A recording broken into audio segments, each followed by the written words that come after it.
Freunde der Füße, für mich sind jetzt die letzten 2 Monate angebrochen in meiner Praxis hier, denn wie so viele von euch hat es auch mich getroffen mit den Nebenkosten, Mieterhöhungen und so weiter. Und ja, ich kann mir eben die große Praxis hier nicht mehr leisten. Auch wenn ich gut kalkuliert habe und alles, aber mit 3-facher Nebenkostenerhöhung, da müsste ich die Preise für meine Patienten auch mindestens ums Doppelte erhöhen und ja, es ist alles nicht so einfach, wenn schon alles teurer wird.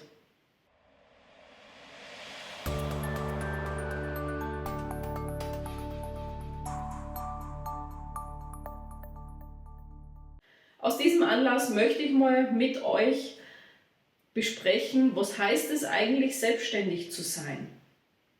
Bei vielen, die die Ausbildung machen, stellt sich ja oft die Frage, was mache ich dann jetzt als Podologik? Mache ich mich selbstständig? Gehe ich in eine Praxis? Gehe ich in eine Klinik? Irgendwo anders hin? Bei einem Arzt? Was mache ich dann, wenn ich fertig bin? Gut, das muss natürlich jeder für sich selbst entscheiden, was er macht. Ich habe den Weg der Selbstständigkeit eingeschlagen und ich rate jedem dazu, der es möchte, sich selbstständig zu machen. Ich bin jetzt dann nicht der tollste Angestellte.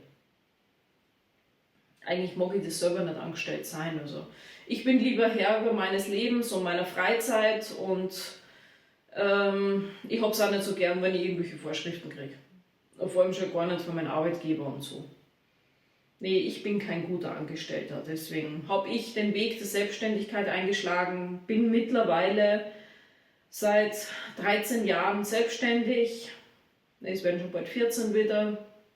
Also die Zeit rennt, das ist eigentlich schlimm. Ja, was heißt es jetzt eigentlich, selbstständig zu sein? Viele stellen sich das ja immer so toll vor, als Selbstständiger, man hat viel Geld, viel Freizeit und ist ja das Tollste überhaupt. Ja, die Schattenseiten, ja, die beleuchtet kaum jemand. Wenn man selbstständig sein möchte, muss man ein paar Voraussetzungen mitbringen. Nicht nur das Kalkulatorische und die Buchhaltung, das Praktische für den Beruf, in dem man sich selbstständig macht, das ist jetzt allgemein für alle Branchen. Man muss auch ein paar persönliche Voraussetzungen mitbringen, finde ich jetzt. Weil selbstständig sein muss man können. Es reicht jetzt nicht, dass ich sage, ich mache mich selbstständig und ich kriege es einfach nicht gebacken, mich zu strukturieren. Oder ich kriege es nicht gebacken, wenn jetzt ein Patient kommt und reklamiert. Und ich gehe mit der Reklamation vom Patienten so um, dass ich ihn rausschmeiße. Also man muss als Selbstständiger ein gewisses Feingefühl haben, man muss als Selbstständiger auch die Verantwortung tragen müssen, die mit der Selbstständigkeit kommt. Denn jeder, der sich selbstständig macht, ist für alles in der Praxis und was auch bei den Mitarbeitern passiert, was selber in der Praxis passiert, das Ganze drumherum, man ist dafür selber verantwortlich. Auch wenn euer Mitarbeiter Scheiße baut, ihr seid dafür verantwortlich. Ja, der Patient regt sich drüber auf, keine Frage, aber ihr als Praxisinhaber müsst gucken, dass ihr die Wogen wieder glättet. Wenn ihr einen guten Angestellten habt, dann macht ihr das selber, keine Frage, auch das gibt's. Aber als Selbstständiger bist du immer für alles verantwortlich, was in deiner Praxis passiert. Das muss man auch mal können. Sich strukturieren können, das muss man natürlich auch. Weil in unserem Beruf ist ja nicht nur das Termine machen. Wir müssen auch gucken, der Patient kommt er zum ersten Mal, brauche ich mehr Zeit. Ist irgendwas Besonderes, brauche ich mehr Zeit. Hat er nichts, brauche ich weniger Zeit. Dann muss ich die ganze Sterilisation und das ganze Hygiene noch mit einrechnen. Dann muss ich noch mit einrechnen die Terminvergabe. Vielleicht nur ein kleines Schwätzchen zwischendurch. Sollte auch bei manchen Patienten drinnen sein. Nicht nur die Zeit im Behandlungsraum. Also es gibt manche Patienten, die kauen einem ein Ohr ab. Oder man hört in einer Dreiviertelstunde die ganze Lebensgeschichte. Auch so etwas gibt es.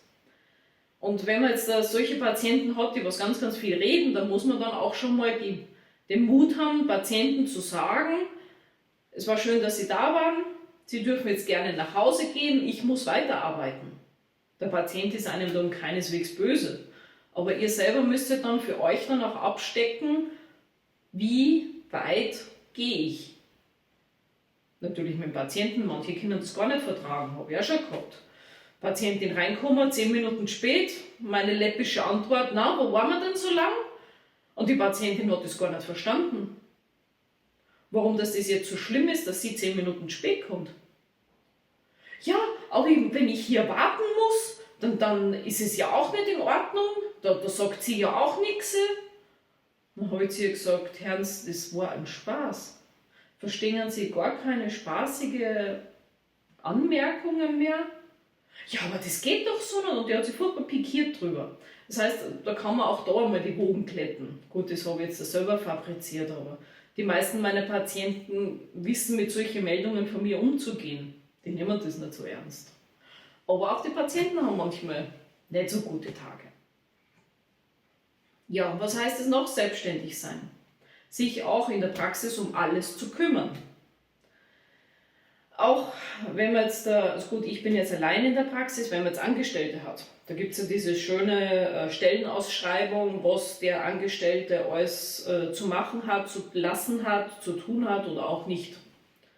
Meistens sind Absprachen mündlich getroffen, werden trotzdem nicht eingehalten und da muss halt ich dann als Chef halt auch gucken, was mache ich mit dem Mitarbeiter? Mache ich jetzt ihm klar, dass er Scheiße gebaut hat? Scheiße ihn jetzt zusammen? Wie gehe ich mit dem Mitarbeiter um? Auch solche Sachen stellen sich die Mitarbeiterführung, wenn man sich dann das mit den Mitarbeitern antun will. Ja, auch das gehört zum Selbstständigsein dazu. Natürlich die ganze Lagerhaltung, die ganzen Verbrauchsmaterialien, alles was ich brauche, muss ich als Chef im Kopf haben. Weil ich kann jetzt da nicht hergehen und sagen, die Handschuhe sind leer, ach ja, da bestelle ich nächste Woche mal.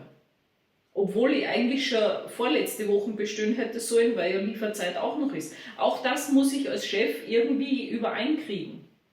Ich muss auch als Chef übereinkriegen, dass ich finanziell das Ganze gebacken kriege. Ich kann jetzt nicht 5 Podologen einstellen und nur für 2 Arbeit haben. Ich kann auch nicht 3 Podologen einstellen und für 10 Arbeit haben. Auch das klappt nicht. Also ich muss auch rein kalkulatorisch gucken, dass ich das Ganze so mache, damit es erstens mal ausgeht, dass die Grundkosten gedeckt sind, dass die Lohnkosten gedeckt sind, auch meine Lohnkosten als Chef müssen gedeckt sein. Keiner von uns arbeitet ohne Lohn. Keiner. Jeder, der was arbeiten geht und jeder, der einer Beschäftigung nachgeht, möchte dafür entlohnt werden. Auch ich als Chef und auch ich als Selbstständiger möchte für meine Arbeit entlohnt werden. Das vergessen auch viele. Die sagen dann, ja, dann habe ich halt einmal um die Hälfte weniger Lohn, damit dass meine Angestellten Lohn haben. Nein, das geht nicht. Ich als Chef, als Selbstständiger muss die Zeit, die ich in der Arbeit verbringe, auch honoriert bekommen. Und beim nächsten Thema sagen wir auch, ich als Selbstständiger habe auch Anspruch auf Urlaub. Jeder, der angestellt ist, hat mindestens 30 Tage im Jahr Urlaub, manche sogar mehr. Warum soll das ein Selbstständiger nicht haben? Ja, meine Urlaubskasse füllt mir keiner auf, das muss ich selber machen. Wenn ich in Urlaub fahre, habe ich natürlich die Praxis geschlossen, habe ich keine Einnahmen. Das muss mir auch klar sein. Hätte ich jetzt Angestellte, würde die Praxis weiterlaufen, keine Frage, da kommt dann wieder Geld rein, die Wochen, 2 Wochen, wo ich nicht da bin.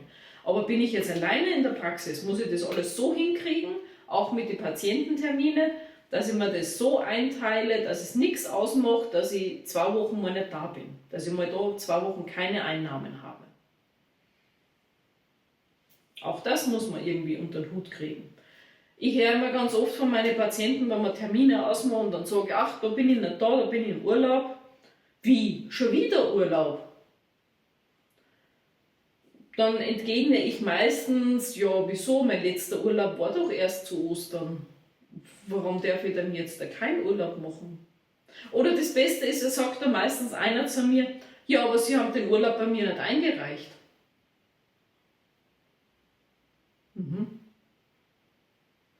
Mache ich das nächste Mal.